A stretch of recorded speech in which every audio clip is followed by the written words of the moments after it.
आप देख रहे हैं अमेज नाउ। गंगा, यमुना, राप्ती और गोमती के तटवर्ती इलाकों से खबरें आप तक।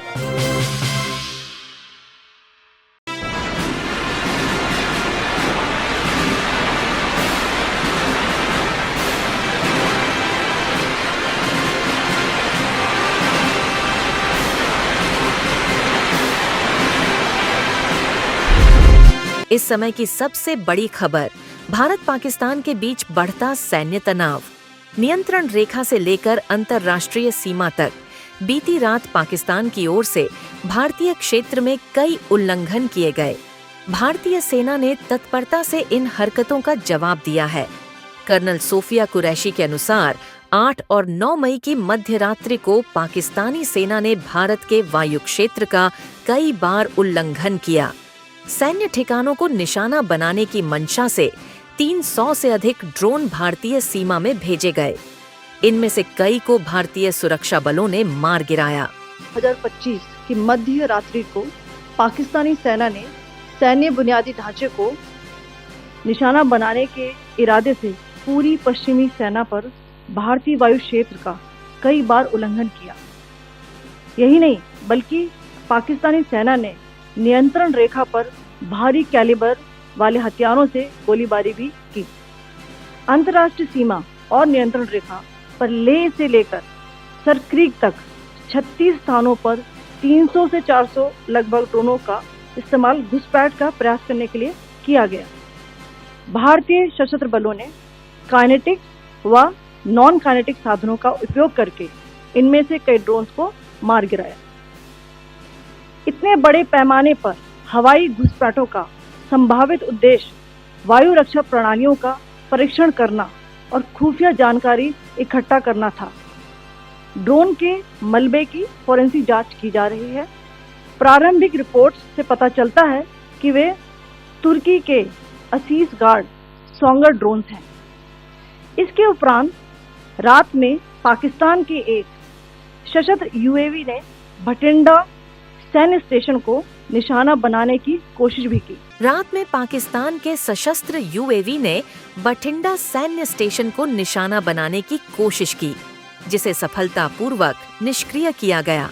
जवाबी कार्रवाई में भारत ने पाकिस्तान के 4 हवाई रक्षा स्थलों पर ड्रोन लॉन्च किए, जिनमें से एक ने एडी रडार को नष्ट कर दिया। कर्नल कुरैशी ने यह भी बताया कि पाकिस्तान ने जम्मू कश्मीर के तंगधार, उरी, पुंछ, मेंढर, राजौरी, अखनूर और ऊधमपुर में भारी कैलिबर आर्टिलरी और सशस्त्र ड्रोन का इस्तेमाल करते हुए गोलीबारी की। इसमें भारतीय सेना को कुछ हताहत भी हुए हैं, लेकिन भारतीय जवाबी कार्रवाई में पाकिस्तान को भारी नुकसान हुआ है।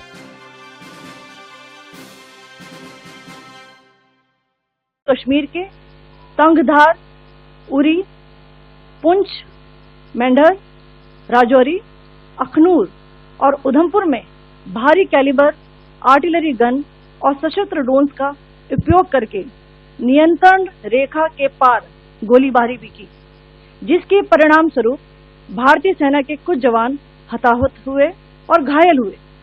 भारतीय जवाबी कार्रवाई में पाकिस्तानी सेना को भी बड़ा नुकसान पहुंचाया गया। इस बीच विदेश सचिव विक्रम मिस्री ने पाकिस्तानी हमलों की निंदा करते हुए कहा कि पाकिस्तान ने स्कूलों और धार्मिक स्थलों को भी निशाना बनाया। 7 मई को पुंछ में क्राइस्ट स्कूल के पीछे गिरा गोला 2 छात्रों की जान ले गया। उनके माता पिता घायल हुए।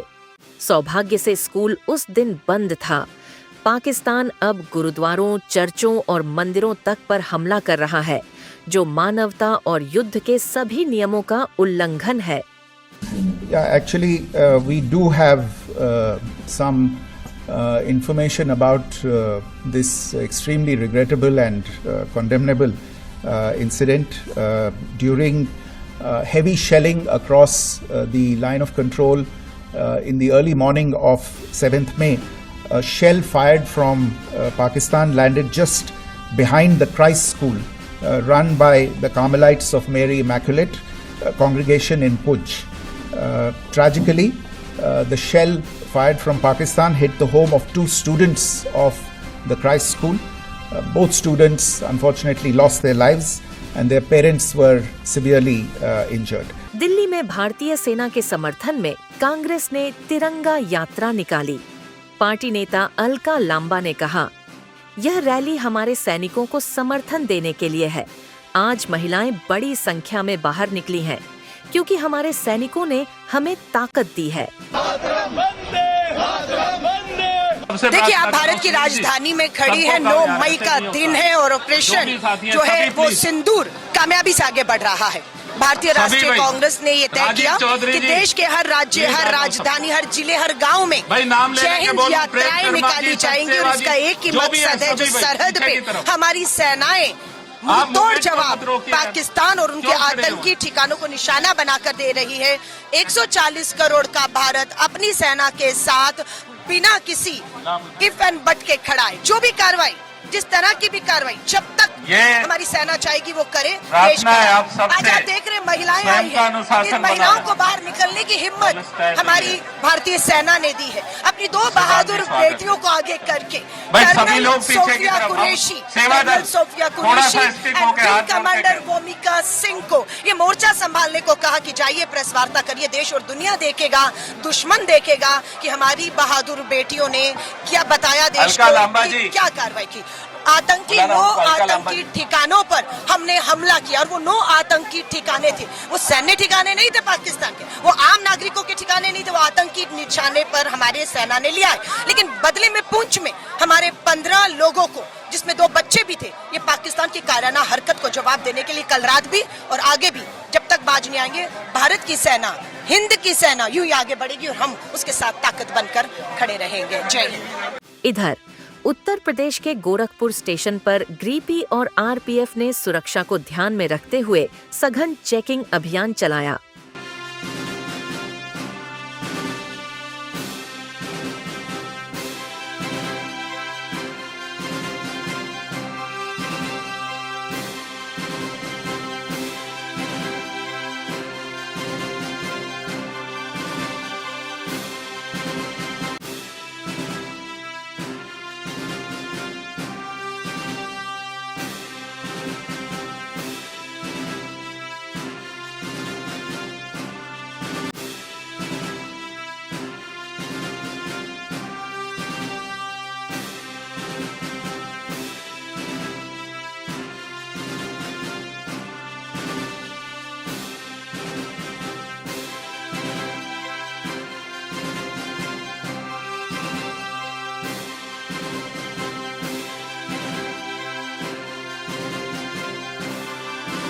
बाईस अप्रैल को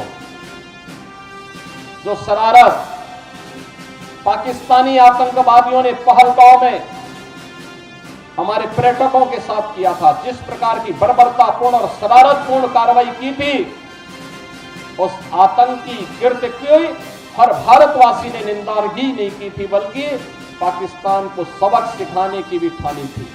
और प्रधानमंत्री मोदी जी का जो संकल्प था, हमारे बहादुर जवानों ने, तीनों सेनाओं ने पाकिस्तान को उसका करारा जवाब देकर के आज आप देख रहे होंगे किस रूप में अलग थलग पड़ा पाकिस्तान आज दुनिया के सामने कराहता हुआ नजर आ रहा है। आपने पाकिस्तान को बेशर्मीपूर्ण चरित्र देखा है कि जब भारत की कार्रवाई से आतंकवादी मारे गए, उन आतंकवादियों के जनाजे में पाकिस्तान के शीर्ष सैन्य अधिकारियों की उपस्थिति, पाकिस्तान के राजनेताओं की उपस्थिति दुनिया की आंखों को खोलने वाला होना चाहिए कि पाकिस्तान आतंकवाद को प्रश्रय ही नहीं देता, बल्कि आतंकी गतिविधियों में सीधे सीधे लिप्त है। और उसकी संलिप्तता इस बात को दिखाती है कि पाकिस्तान अब अपने वजूद के लिए जूझता हुआ दिखाई देगा। कर्नाटक के कोडागु की एक मस्जिद में देश की सुरक्षा के लिए विशेष प्रार्थना की गई। यह दर्शाता है कि हर धर्म, हर समुदाय भारतीय सैनिकों के साथ खड़ा है।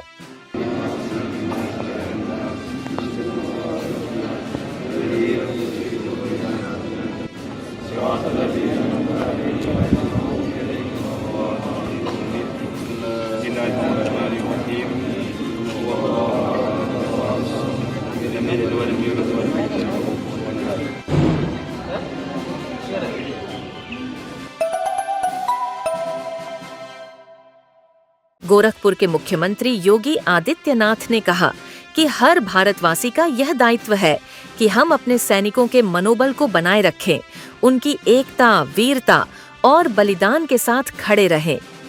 हर भारतवासी का दायित्व बनता है इस समय हम भारत की सेनाओं के मनोबल को बनाए रखने के लिए देश की सुरक्षा के साथ कोई भी अगर शरारती तत्व किसी प्रकार की शरारत करता है तो पूरी सजगता और सतर्कता के साथ हम सबको भी अपनी सेनाओं के मनोबल को भी बढ़ाना है, सुरक्षा बलों के साथ भी खड़ा होना है, साथ साथ किसी भी उस शरारतपूर्ण कार्रवाई को जो सुरक्षा में सेंध लगाती हो उसको बेनकाब भी करना है।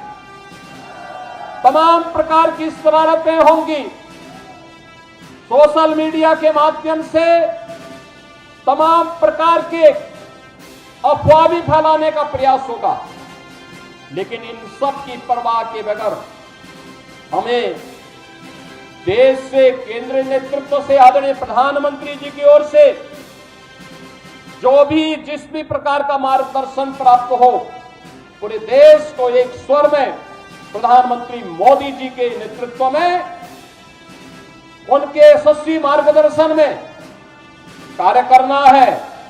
भारत हर हाल में विजयी है और विजयी रहेगा, इसमें कोई संदेह नहीं होना चाहिए। इसी के साथ इस विशेष बुलेटिन में इतना ही। आगे की अपडेट्स के लिए जुड़े रहिए अमेज नाउ के साथ।